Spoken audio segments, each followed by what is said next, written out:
A miniscope, yes, of course, why not? Scanning for audio.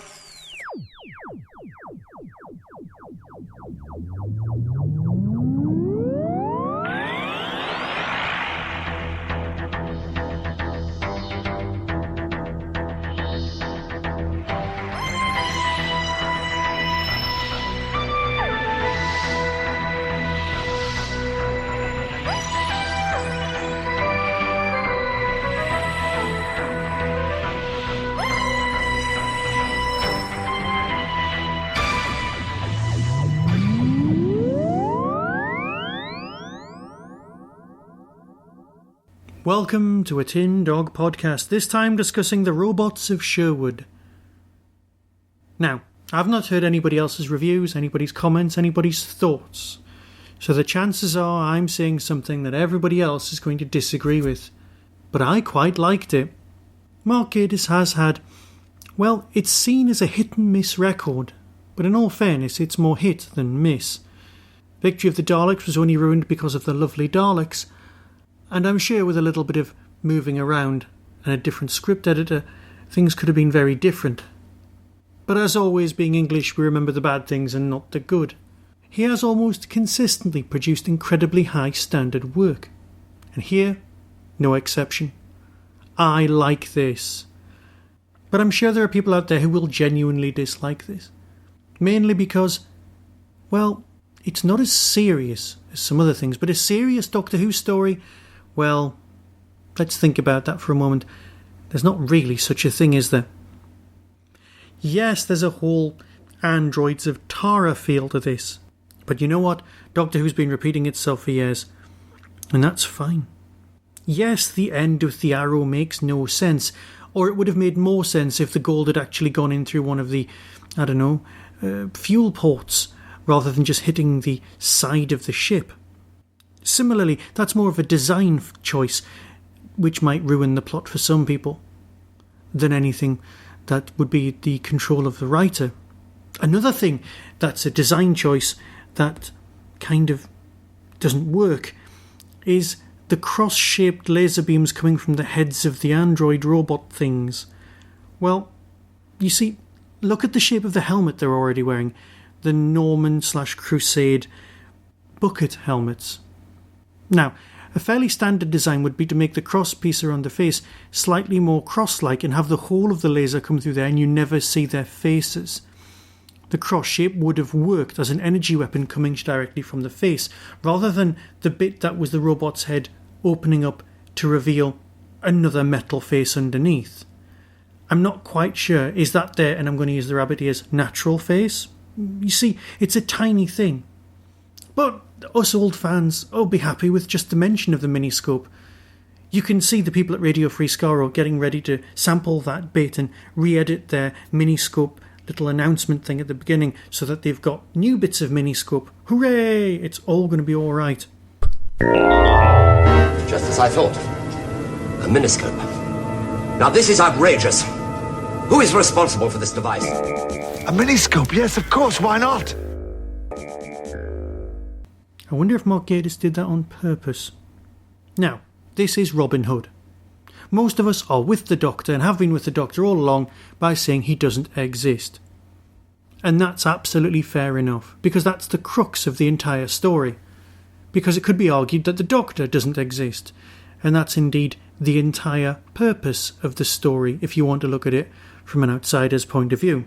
That would be on the post-it note stuck on front of you in the computer to constantly remind you of these things. In order to get that final payoff at the end, you have to have, well, the entire rest of the story. So, what have we got? Well, we've got the entire Robin Hood myth in 45 minutes, with some robots thrown in. It's going to be a fun romp. That's what it's going to be. That's what we've got, that's what we're presented with, that's where it goes. Now, looking at some of the notes, Gatiss did set out to write something a bit Fourth Doctor-y. And so did Phil Ford when he was doing his Dalek story. So is Capaldi not exactly channeling the Fourth Doctor, but was influenced by in some of the choices he's made? Or is he just having to put up with everyone thinking that's the choices he's made in order to produce a script worthy of him? We'll have to get back to you on that one. There's no way of knowing right now. The programme starts we've got a very, well, Sheriff of Nottingham-y bit. Now, on your Sheriff of Nottingham front, you've got Alan Rickman. The first thing you do when you come to play the Sheriff of Nottingham is go, right, I am not going to channel Alan Rickman. Or, indeed, the Sheriff of Nottingham from the Disney cartoon. But, unfortunately for me, I look at him and go, oh look, it's the bloke from Primeval.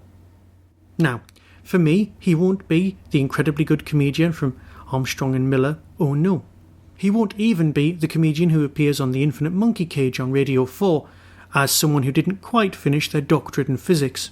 Oh no. He'll be the person who was on with Frank Skinner on Room 101 who can't tie his own laces. Luckily for him, in this story, he was wearing boots, so that's fine. You've got a fairly short actor, so he gets the whole Napoleon complex.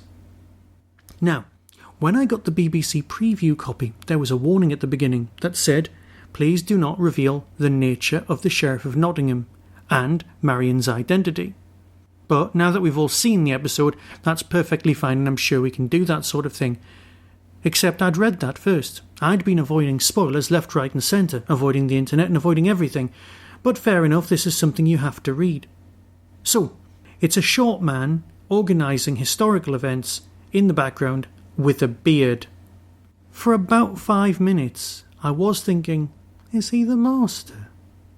And that was not a healthy place to be. I never fall for that. I never go, oh, Missy's the Rani. It's ridiculous. These people are all new characters. But for a split second, I was going, you know, he could be the master. He's got a beard. Because obviously that's what happens. You give someone a beard, everyone just assumes he's the master. I'm an idiot. I finally fell for the sort of thing that we've been falling for years.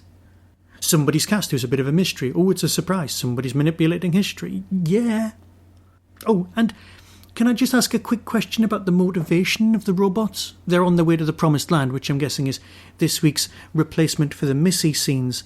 So you've still got the motivation, and the Doctor has spotted it. It would be like Eccleston in, I don't know, episode 3 going, oh, did anyone spot a Bad Wolf reference? So that was quite nice. The Doctor is not stupid.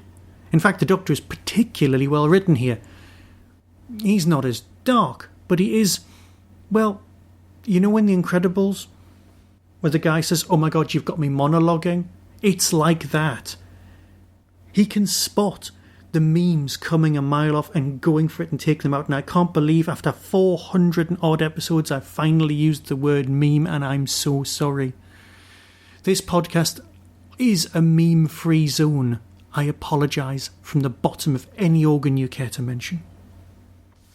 On a subject of random things that I'll be talking about, in episode 1, the Doctor said something along the lines of, I sleep during the moments when other people are talking while I'm waiting for me to talk because I'm the only interesting person there. Something along those lines. My wife turned to me and said, that's you, that is. That's what you do. You're just waiting for people to stop talking so you can talk. It's not a bad thing. It's something I've been trying to knock on the head for the last, well, my entire life. Perhaps it's a natural performer. Perhaps I'm just a bit of a pain in the bum. But this week, the Doctor had a special spoon. Don't ask me to say that again, because the sibilance on this microphone will just go mental. Yes, the Doctor has a special spoon. What, pray tell, has that got to do with anything? Well, so have I. I understand the importance of a good spoon. I have 2 spoons that I love with all of my heart. Well, not all of my heart, but I really do like them. One of them was a spoon that was first seen in the tea shop in Port Merion. I loved it so much, I asked where you got the spoons from. You don't ask members of staff this, and I went into the little shop and bought one there. An individual teaspoon. It's one of my favourites and doesn't match anything else in the drawers. The other thing is, of course, a soup spoon. There is nothing in the world like the perfect soup spoon. It needs a correct handle. It needs a correct bowl, not too shallow, not too deep, not too wide. Some soup spoons have an ovoid shape. This is wrong. It needs to be almost circular. These are my spoons. I love them, and they are mine. The Doctor has his own spoon. My wife is beginning to suspect that either I am mental or I'm in league with the moth. Oh, indeed, I am the Doctor. None of these things are true, with the possible exception of the being mental thing. Shall we get back to reviewing the story? I think it's best. So, these androids from the 29th century end up on 12th century Earth through no means known, because that's not mentioned, probably faulty engine, and they've crashed. We don't know really where they're from, but we're implied that some sort of 29th century design thing. And they do have a sort of robots of death feel to the design of the actual mask. Perhaps that's why the mask's open, in order to reveal that. They're not dumb, supervox or anything like that, but they could be variants on that theme. Robots, droids, who've managed to get their own independence. I'm guessing not, but they are on their way to the promised land. Now, this promised land thing, is it just for robots and cyborgs? I'm not completely convinced either way. But it does remind me of Silicon Heaven from Red Dwarf, although last week the soldier got taken there, so perhaps that's not applicable. But it is interesting to note that robots can go to heaven in this. Or perhaps they were just looking for a promised land rather than heaven itself. It did appear to be some sort of planet according to their schematics, but then again, I've only seen it twice. Casting-wise, rather interesting. If you look close, it's one of those blink and you'll miss him things. There's a guy who was originally in the Colin Baker Dalek story. And also, he was in Star Cops. I love Star Cops. I've gone on about this far too much in the past. I won't bother repeating myself, except to say that Little Green Men is possibly one of the greatest thrillers ever made for television. This guy was great in all of these. He just puts in a brilliant performance. Now, I was, for a second, thrown, thinking that the short guy was the guy from Time Bandits, except, of course, he wasn't.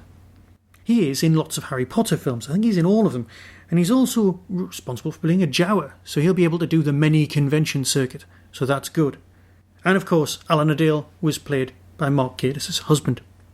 But of course, top of the list, Robin Hood. You've got the bloke from Da Vinci's Demons. Da Vinci's Demons being a programme that absolutely no one watches, but everyone seems to have heard of, which is always a bonus. And as we all know, the best way to kill a cyborg is by dropping him into a vat of molten metal. So yes, it was marvellous, it was well done, it was well acted, and the main thrust, the meaning of being a legend, the whole purpose of it, and the fact that it was sunny in Sherwood, well, that's fine by me. I can live with all of that, and I hope you can too. So yes, I might not agree with everyone else, but I know one thing's for sure. I'll be watching this again. And as someone who's been doing archery since he was 11, well, I like the idea of a homing arrow. So next time we've got some ankle grabbers. And that's not a euphemism, or perhaps it is. You do begin to wonder, is there any room under Moffat's bed for anything other than monsters? Where does he keep his old copies of Doctor Who magazine? Right, with that I'll fade away and speak to you all soon. Probably with some sort of Hooverville interview. Anyway, be seeing you.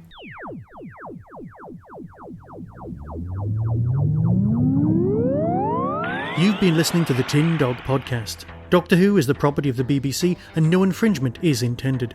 To contact the show or to find out more about Whostrology and my other works, click on the links on the Tin Dog Podcast homepage.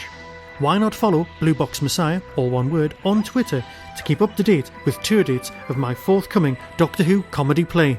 The Tin Dog Podcast is a founder member of the Doctor Who Podcast Alliance.